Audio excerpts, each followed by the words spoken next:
All right, guys, I'm here with Steve up in the engine room, and probably not what we needed in the fast lead up to Power Cruise, but we've had an engine failure in regards to a thrust bearing issue. See this time and time again.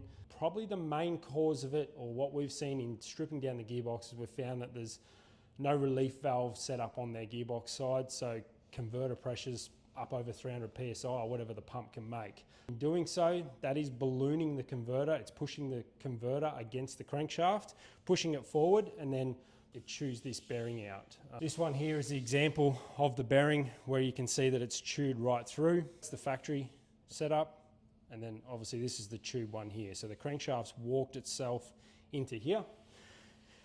It's also done a block in this scenario on this particular customer's car, and we've had to replace the crankshaft. Is that correct on this one? That's so correct, yeah. As bad as it gets, this customer got it. So Steve, you've got a fix to it.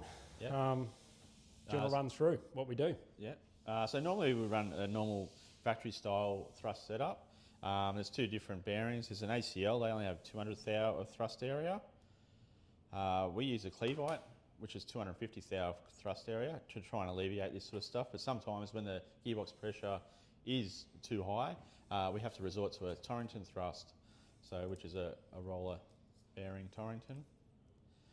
In that, we need to machine the crankshaft, and also we need to machine the block so we can fit that in there. So then basically the Torrington takes all the pressure, so we'll never have that issue again.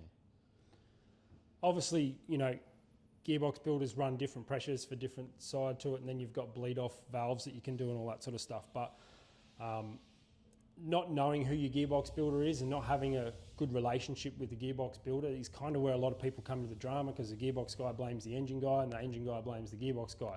We're yet to see the thrusts fail from anything else other than the converter pushing pressure against it. We've even seen clutches set up incorrectly, and that's pushed cranks out of the cars also. So no doubt there's a lot of other people in this same scenario where your thrusts have pushed out.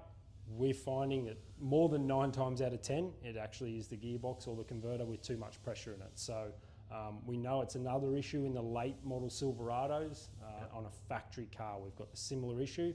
Obviously their issue is they also only run a half thrust. So the thrust isn't the whole way round on there.